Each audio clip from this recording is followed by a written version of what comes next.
মইনাহঁত, মই আজি তোমালোকক ক'বলৈ ওলোৱা সাধুটোৰ নাম হৈছে সন্ধিয়াৰ অতিথি সাক্ষাৎ দামোদৰ। সন্ধিয়াৰ অতিথি সাক্ষাৎ দামোদৰ সাধুটো ক'ম, তোমালোকে মনোযোগেৰে শুনিবা দেই। এখন গাঁৱত বহুত মানুহে বাস কৰিছিল। তাৰে ভিতৰত সৰহসংখ্যক মানুহেই খুব ধনী চনী মানুহ আছিলে আৰু কেইটামান পৰিয়াল দৰিদ্ৰ আছিল, যদিও এটা পৰিয়াল অতিকৈ দৰিদ্ৰ আছিল। তাৰপাছত তেওঁলোকৰ আকৌ কোনোৱেই নাছিল, খালি কেৱল মাত্ৰ ঘৰখনত বুঢ়া এজন আৰু বুঢ়ীগৰাকী তেওঁলোকে বাস কৰিছিল। এদিন মানে বহু দিনৰ পাছত এদিন গাঁওখনলৈ এহাল দুজন মানে বুঢ়া মানুহ সোমাই ঠিক গোটেই দিনটো তেওঁলোকে গাঁওখনত ইঘৰ সিঘৰকৈ বয় বস্তু মানে খোজা মগাৰ নিচিনা আৰু বিচাৰি খুচাৰি এনেকৈ আহিল। ঠিক সন্ধিয়া লাগিছে, তেতিয়া ইঘৰ মানুহত কৈছে, কেইবাঘৰ মানুহত সোমাই কৈছে, আমাক আজি ৰাতিটোৰ কাৰণে ৰাখিবলৈ ব্যৱস্থা কৰি দিয়কচোন, এতিয়া আন্ধাৰ হ'ল, আমি যাবলৈ উপায় নাই। তাৰপিছত কোনেও মানে তেওঁলোকক থকাৰ সুবিধা কৰি নিদিলে। ক'ৰ মানুহ, আমি ৰাখিব নোৱাৰোঁ, এনেকৈ কয়। তাৰপিছত কেইবাঘৰ মানুহেও তেনেকৈ কোৱাত এই দুইজন মানুহ গৈ এঘৰ অতি দুখীয়া বুলি কৈছোঁ যে আগতে বুঢ়া বুঢ়ী এহাল আছিলে, সেই মানুহঘৰৰ পদূলিত উপস্থিত হ'ল। মানুহঘৰ অতি দুখীয়া। তেওঁলোকে কিন্তু সেই দুইজন মানুহকে বৰ আথে বেথে পদূলিৰ পৰা ধূপ ধূনা ফুৰাই লৈ গ'ল ঘৰলৈ। লৈ গৈ তেওঁলোকক আদৰ আপ্যায়ন কৰিলে। সন্ধিয়াৰ তেওঁলোকে একেবাৰে ধুনীয়াকৈ ভগৱান পূজা কৰিছে, আহিছে ঘৰলৈ, ধুনীয়াকৈ ভৰি হাত ধুৱাই দিছে, বহিবলৈ দিছে, পীৰা পাৰি দিছে বহিবলৈ। তাৰপাছত ধুনীয়াকৈ চাহ পানী অকণৰ যোগাৰ কৰি দিছে খাবলৈ।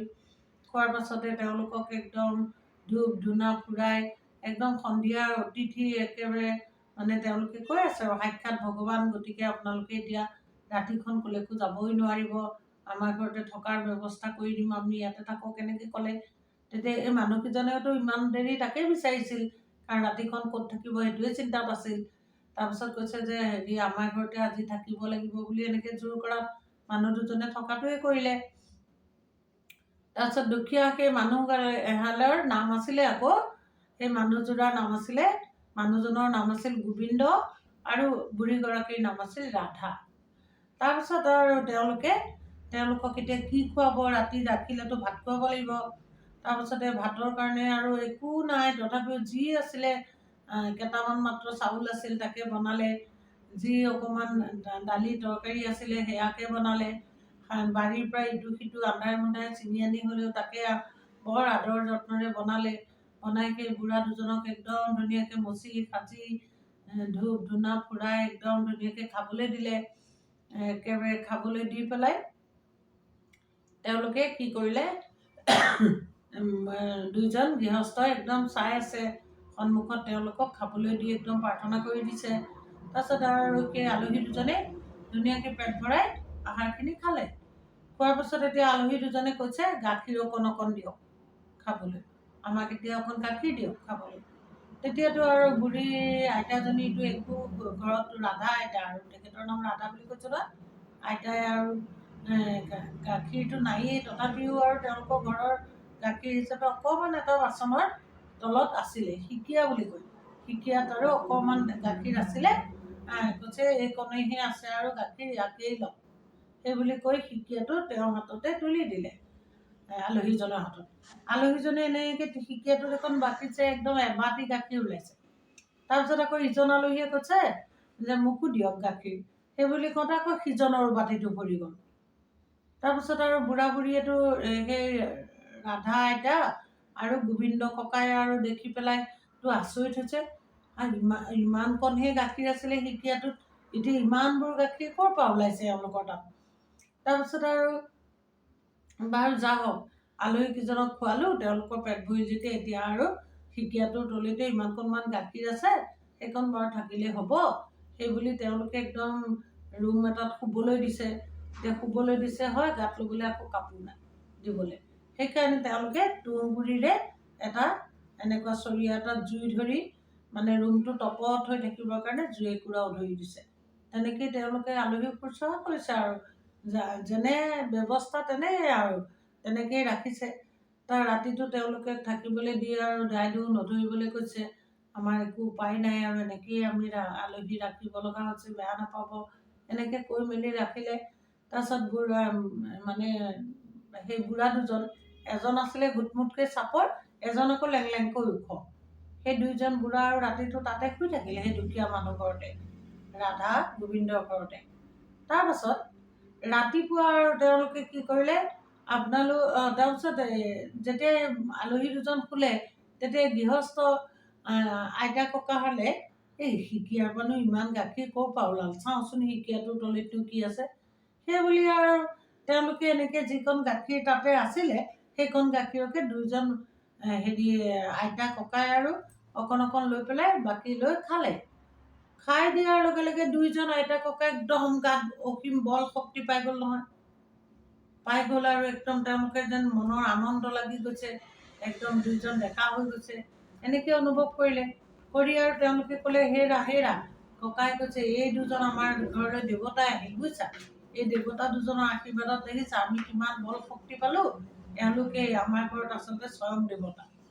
এনেকে ভাবি আৰু তেওঁলোকে একদম আনন্দ লাগিল, মন গা ফূৰ্তি লাগিল, ডেকা গা একদম বল শক্তি পোৱা নিচিনা লাগিলে।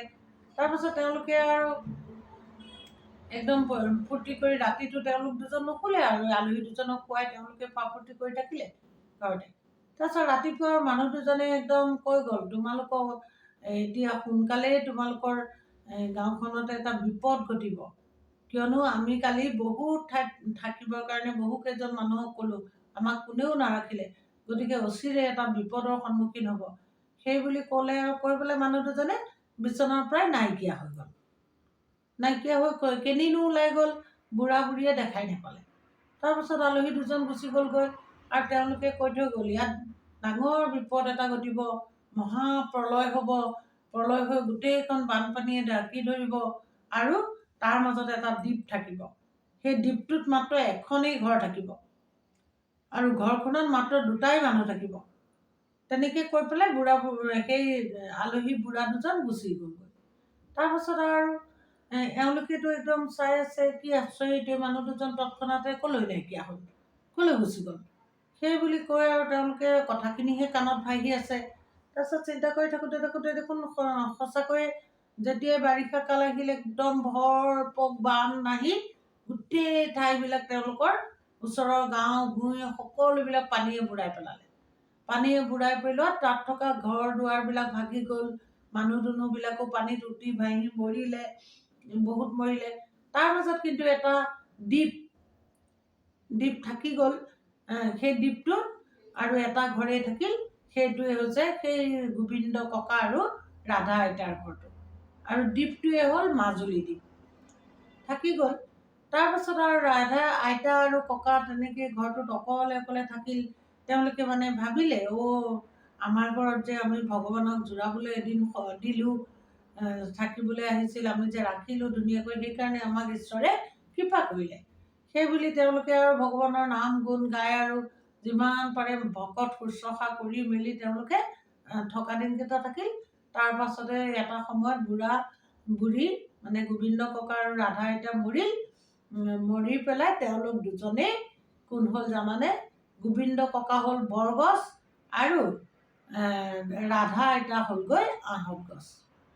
এতিয়াও মাজুলীৰ কমলাবাৰী সত্ৰত সেই দুজোপা গছ এতিয়াও আছে। এজোপা বৰগছ আছে আৰু এজোপা আঁহত গছ আছে, আৰু সেই বৰগছৰ গুৰিটো এতিয়া বন্ধাই কুন্ধাই মানুহে ধুনীয়াকৈ ৰাখিছে, যাতে বাটৰুৱা মানুহ গৈ তাতে বহি জোৰ বতাহ লৈ ধুনীয়াকৈ আৰাম কৰিব পাৰে। বৰগছজোপাটো দিছে আৰু তেনেকৈ বনাই, আৰু আঁহত গছজোপাটো দিছে। বৰ্তমানো সেই গছ দুজোপা মাজুলী সত্ৰত আছে। গতিকে এই সাধুটো শুনি তোমালোকে নিশ্চয় ভাল পালা। ইয়াৰ অৰ্থ এইটোৱেই যে সন্ধিয়া যদি আমাৰ ঘৰলৈ আলহী আহে, সেই আলহীক আমি সদায় আদৰ সৎকাৰ কৰিব লাগে আৰু ভগৱান বুলি ভাবিব লাগে। এইটোৱে আজি আমাৰ সাধুটো। মইনাহঁত সাধুটো শুনি যদি তোমালোকে ভাল পালা, সাধুটোৰ কাৰণে লাইক কৰিবা, কমেণ্ট কৰিবা আৰু ছাবস্ক্ৰাইব কৰিবলৈ নাপাহৰিবা দেই।